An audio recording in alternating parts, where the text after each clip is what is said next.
Hey guys, welcome back to We Watch Movie. I am Mike, and this is a spoiler-filled review for Heart Eyes. Now, I know a lot of people did not agree with me. A lot of people really enjoyed this movie. And let me just start by saying, these are just my thoughts. This is how I took the movie in, and I'm spitting that back out to you. So if what I say upsets you, I'm sorry. I'm glad that you enjoyed it. I wish I enjoyed it more than I did, and I still found a lot to like about it. So that being said, bit by bit, I had to do this video to talk about the reveal. So we'll get to that. But the reveal pissed me off, and every time I go to talk about it, I'm like, I can't say anything because it gives too much away. Because honestly, one of the funnest freaking parts about going into Heart Eyes was we have this new killer. And we don't know anything about what they're doing with it. What the reveal's going to be like. Is it going to be a Scream-esque thing where they take their mask off and talk? Are we going to get a thing like Thanksgiving where the killer talks from behind the mask with a voice changer? There's so many questions we don't know. Anything could happen. Everyone's a suspect. So that's kind of... We'll get to that when we get to that. Jesus, Lord Almighty in heaven, I'm already hot under the collar biscuit. And also, by the way, the movie doesn't actually make me angry. Just could have been... Could have been so much more. Could have been so much more. The movie opens up, right? And I love the opening of the movie. Again, maybe all my looking forward to this movie and thinking it's going to be a great slasher movie, probably expectations hurt. Expectations will fuck you up the butt. They really will. And in this case, this is what happened, especially after this opening scene. It starts out, you've got that Bryan Adams music, whatever the music was, the over the top, and we're making fun of people today. Again, we're going right into a Scream-esque kind of thing right here, being self-referential to today's people. These people are doing their marriage proposal or whatever, but it's all fake as shit. It's all a stage photo op. They got a guy hiding over here taking the pictures, and the woman's being a bitch to him or whatever. She tells the guy what to say exactly verbatim. It's all just fake, and it's a great example of how so many people are these days with social media. I thought that was really fun and a cool way to do things to start off the movie. Now, the first guy gets it, and guess what? It's a kill. Was in the trailer, something we expect. Still a great kill. He gets a knife, gigantic knife, through the camera lens, stabs him in the eye hole. We saw this. And then he chases her. That's the shot you see in the trailer of her running in that Texas Chainsaw Massacre looking thing. And all this is great. Set up wonderfully so far. Kills the boyfriend in sort of a ho-hum way. Chases her down. Chases her. They should have left this kill in the field and done something fun with it, by the way. With all his weapons. The cool thing about the Heart Eyes killer is that he makes his own weaponry. He's got little hearts in it and shit like that. There's so much cool shit they could have done with this character. All right. He chases her to a warehouse, right? And this kill, again, hinted directly at in the trailer, sort of almost exactly what they did with Thanksgiving with the oven kill with him looking and watching, but it's in sort of this like compactor type situation. Not impressed with this kill whatsoever. A, they tell us what's going to happen in the trailer. B, it kind of looks sort of video game-ish. The thing squishes and pops her head shut. Love the chase scene. Still love the opening scene as much as I didn't love that scene. I thought they could have done something better with it, but I loved everything about that opening scene. And I thought to myself, this movie's going to make $1 billion. If the rest of this movie is like this, and this fun, and this entertaining, this movie's going to make $1 billion. It being a Valentine's Day movie, we know they're about to inject the rom-com aspect into it, so both men and women will want to come see this movie. Holy shit, we got a huge hit on our hands. Then they introduce us to our main character, and I think that nothing wrong with Olivia Holt and her performance. I just think that the character was super, super lacking in depth. I think they just didn't write her very well at all. Because with the love story when it comes in, and that's part of the movie here, right? People are like, what'd you expect, Terrifier? I'm like, who the fuck ever mentioned anything about Terrifier? I'm just saying, if you're going to do a rom-com slasher, I get it. But at least get the rom-com part right as well. And I just don't feel like they did here. When she meets Mason Gooding's character, right? It's in the trailer when they meet with the coffee situation. They do a couple really smart things with this. They almost scary movie it up a little bit, sort of make fun of how these moments happen. Instead of their heads just bumping into each other and it being cutesy, like he gets a bloody nose and she throws napkins in his face and runs off. And you think, we're going to put sort of a horror fucked up lens over top of a romance movie. And that's kind of fun. And it's surprising and I like it. It's good writing.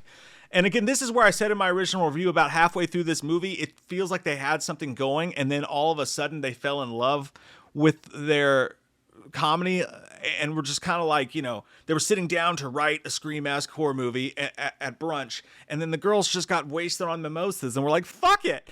That's what feels like happens from this point. Mason Gooding shows up, and she fucked up. By the way, she's terrible at her job. this character, awful at her job. So she's super shitty to him, thinking that he's there to like steal her job, even though he explains that he's not and he's doing something completely different. He's actually flew in to help her, but she's super shitty to him about it. And she's super shitty to her boss about it, even though, again, it's her fault. And her boss is like this over the top Cruella de Vil thing. Immediately, as soon as they showed her, I was like, what is this, Beetlejuice? This is a lot. But, you know, films throughout the years, just like Raising Cain not Raising Cain, what am I talking about? Bruiser have over the top ad executives in them in horror. So that's fine. That's whatever. But we also find out that she's not a great significant other anyways. Like she broke up with her boyfriend, right? She broke up with her boyfriend and now she's obsessed with him and his new girlfriend. Miserable, all the time angry, just staring at their Instagram pictures together because now that she doesn't have him, she wants him. By the way, Mason Gooding's character just becomes immediately in love with her. Sight unseen. As soon as he sets eyes on her, he's in love with her. And the whole joke is this perfect guy who's just too sweet to fight, but he has the abs and like the perfect body physique, but he's a cuddler, not a fighter type of dude. And he's obsessed with romance because of the way he grew up or whatever. And he's just the absolute perfect man. And for some reason, every girl he's come across in his entire life, no matter how beautiful, successful, charismatic, and enjoyable to be around he's come across, has never done it for him. But it's this lady who, for no reason whatsoever, he just falls in love with. Again, and she's so mean to him and shitty to him and just kind of a hag to be around in this movie. Again, not the actress. I'm talking about the character that they wrote. Her big like character trait is that she carries around a metal spoon because she doesn't like to use plastic or a metal straw. And they use this joke like 17 times in the fucking movie. I'm like, what is the big deal about her carrying around a metal straw? It's not that lovable. Christ. Anyways, I don't get it. But yeah, I don't get that part either. Like this whole thing, she's even shitty to him kind of at the end. She only wants what she can't have. It's kind of like the Mary Jane Spider-Man situation. I just don't like this lady. All right, enough on that. But that's my issue with the rom-com stuff. It makes no sense that he would be obsessed with her. Like, she brings nothing to the table. I love everything about the Hard Eyes Killer up to this point. The way that everybody knows he exists and he goes around from town to town every Valentine's Day, that the news is talking about him, that the whole world talks about him, is obsessed with this. And he's like basically killing Valentine's Day for people city by city. That's so fucking cool. And there's so many places to go with it. And we're not going to go any of those places. Oh no. This character is a big silly bitch is where we're going to go with this. He's a big silly bitch because what happens after this is he shows up because he sees them kissing because she's only kissing him to make her ex-boyfriend jealous, blah, blah, blah, blah. They end up back at her apartment. And Mason Gooding, I thought he was great in this movie. There's a scene where he breaks the glass to get into her house for her because she locks herself out because also she's forgetful and cuts his hand. And it's pretty funny the way they do this whole thing. He walks in, her apartment's a mess because, by the way, she also just can't keep up with life at all. She's again, there's just nothing. I'm not being judgmental. I'm just saying if there's a thing to fuck up, that character fucks it up. Doesn't check the box whatsoever. But he's in love with her. So, love this scene because right here is where Hard Eyes is in the closet. It was in the trailer. Again, just literally the Halloween 2018 scene. But it's funny because during that scene, what you don't see in the trailer is she's trying to hide her dildo from him because she didn't expect him to come over. She's got this big pink dildo on the next to her bedstand, and she's holding it behind her back, trying to put it away. But when she opens the closet, Hard Eyes Heck is in there, and she gets scared and goes, fuck, and throws and hits him in the face with a dildo, which is the high point of the movie. That was awesome. Great shit there. And a great chase scene follows, too. He kills the cab driver that took him over there. And just an amazing scene, man. It's a great chase scene. Chad, I'm going to call him Chad on accident. It's just going to happen. Let's just do it. Let's get it out of the way. Let's just rip that Band-Aid off like we were stabbed 12 times in the gut and walking around 20 minutes later. Anyways, he has a fight scene with him that's really well filmed. You see the shot, again, of him chasing her around the I can't carousel. That's not the sound a carousel makes, but honestly, you saw the best parts of that part of the chase scene all in the trailer, from him also almost slicing her vagine and running off. So then the cops find Mason Gooding with the Hard Eyes Killer's mask on, right? So they think it's him. Meanwhile, you've had Jordana Brewster's character And you've had, who's, by the way, such a red herring, because as soon as we see her, the big thing is like she has trouble with love, and like she has a huge issue with dating and love and shit like that. So if you're thinking, which I wasn't, you're like, oh, so it's fucking Jordana Brewster. But her and Devon Sawa are really good in the movie. Devon Sawa is fucking hilarious. He's like super intense, which makes sense if you see what Devon Sawa looks like now. Great actor, love that dude. But he's all jacked and shit, and he's super intense looking as a guy, and they paint him this way. So I love what they did for him. He was fucking hilarious. Not in the movie nearly enough. Could have been a Dewey-ish type of character, for sure, just with a different spin on him. But his death in the fucking trailer, if you just pay attention, you can see it clear as day exactly how he dies. They do add a little taint slice, which is nice. I do like that. But yeah, apart from that, his death, just the slash across the face, he's gone. That's it. It's over with. The scene in the police area, I thought was, again, I'm thinking this guy could be anybody. They could do anything with a slasher. Is he supernatural? How'd he get into the police station? Not supernatural.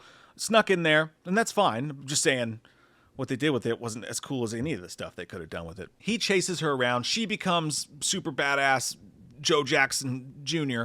And then here's where it really just falls apart. Oh, there's a kill in there, by the way, where he kills someone with the American flag and picks him up in the air. It's all right. But here's where the movie goes and just falls on its face for me. Really enjoying it up to this point for the most part. Other than, again, the rom-com stuff that I just thought was poorly done.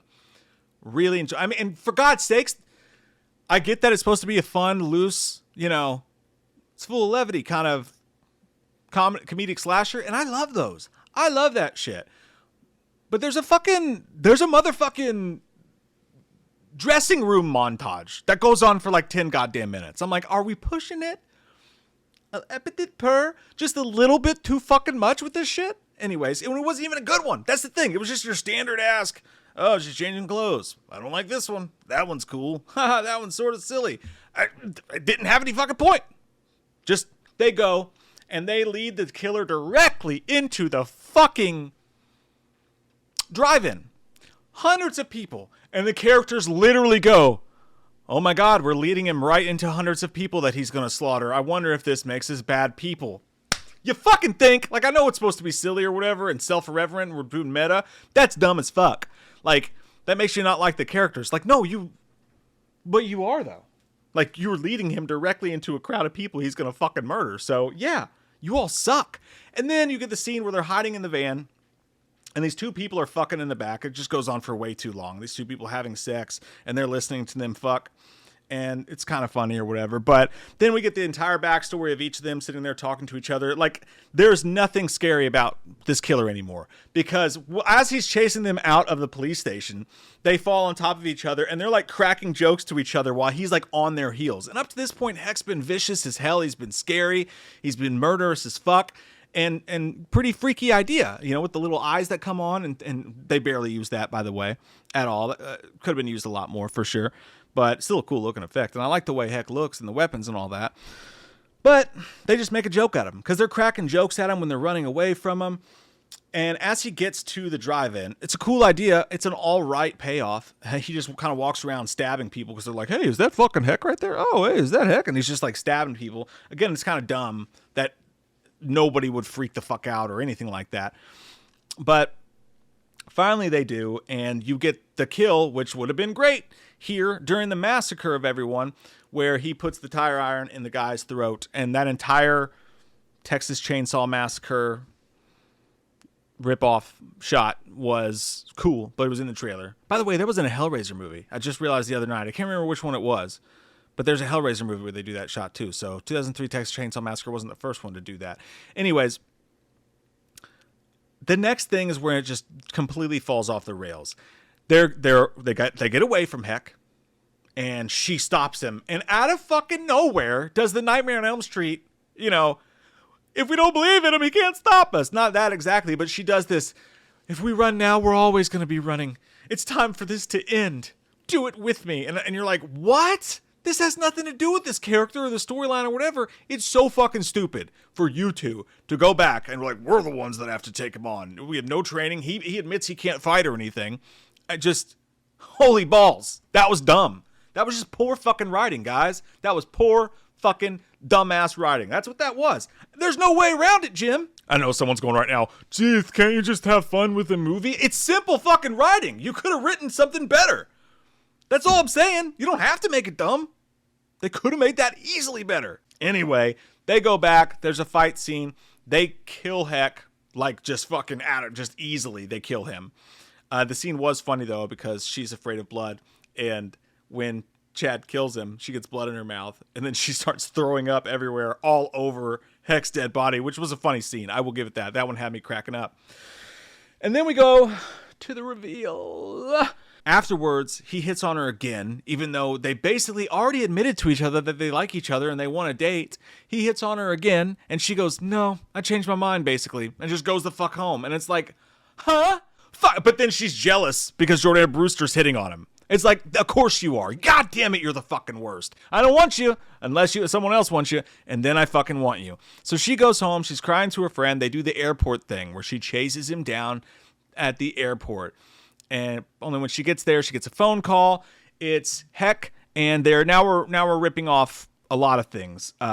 It's literally most recently done in Thanksgiving. The voice changer. Heck's on the phone. She shows up to a place surrounded by a bunch of Valentine's statue shit. You know it's going to be used in the death scene later on. And the reveal is that it's Jordana Brewster's character and some fucking IT guy who was in the movie for like 30 seconds doing IT that hits on her at the police station. This fucking guy is so bad. Like, Jordana Brewster was fine or whatever. I get it. And the whole idea is, God damn it was so dumb I can't really remember what the fucking point was. Oh, yeah, it's their fetish. Jordana Brewster hinted at it earlier in the movie. It's their fetish to kill people. They're lovers. It makes them all hot and sexy to murder people, and they want to end Valentine's Day by doing this, right? Something I'm paraphrasing. I was like, this is dumb. I apologize. Can't remember exactly word for word what it was. But yeah, this guy is so fucking girly pop, over the top, annoying as shit. They're like making out and like licking each other's faces and shit. And they're like, oh yeah, I'm so fucking hot right now because killing people gets me off. And you're like, oh my God, this is so stupid. Oh my God, it's fucking dumb. And they go on and on and on. And this is so like fucking Reddit, the Reddit boards and Scream, and I love some people there, wrote this movie though. You know, it's like they literally go through the reveal and they even do the thing like, I'm the one who killed her in the park. Well, and I'm the one who killed him over here. Like, you know, the witch killer did what? Like, this movie's getting off so hard on being a fucking Scream ripoff. It's actually annoying at this point, for sure, during their whole reveal and their over-the-topedness. And blah, blah, blah, blah, blah. It goes on way too long. They end up killing her in a pretty cool way. There's a lot of blood and nastiness, even though it's so dark and kind of computerized a little bit. It's not that cool looking, in my opinion. But like, yeah, that happens because they push her against a statue and she gets ripped open and all this shit like that. And then the two end up together at the end of the movie after they kill them. Fuck, I don't even remember how the guy dies. I was just ready for him to go.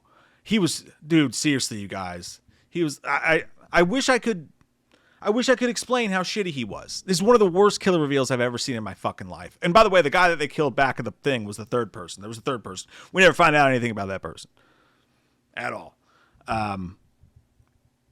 Just fucking, I cannot believe how shitty of a killer reveal that was. Jordana Brewster was fine, but that other dude, the whole time, every time he talked, I was like, shut the fuck up. I can't explain why. I cannot explain why, but I could not stand that guy. Anyways, yeah, that is why I felt the way I did about Hard Eyes. I wanted to love it. I really did. Apparently there's a post-credit sequence. Someone in the comments say what happened because I fucking left. I gave the movie a 5.5 out of 10. I thought for sure it was going to be at least an 8 for me. It was right up my crack. I mean, right up my alley. You know what I mean? But here we are. Hey, Stu Live shirts now available. Check this out. It's not just in the front. Okay? It's in the back. It's in the back too. Stu Lives. Get it up, baby. Love your all's fucking faces. We shall talk soon.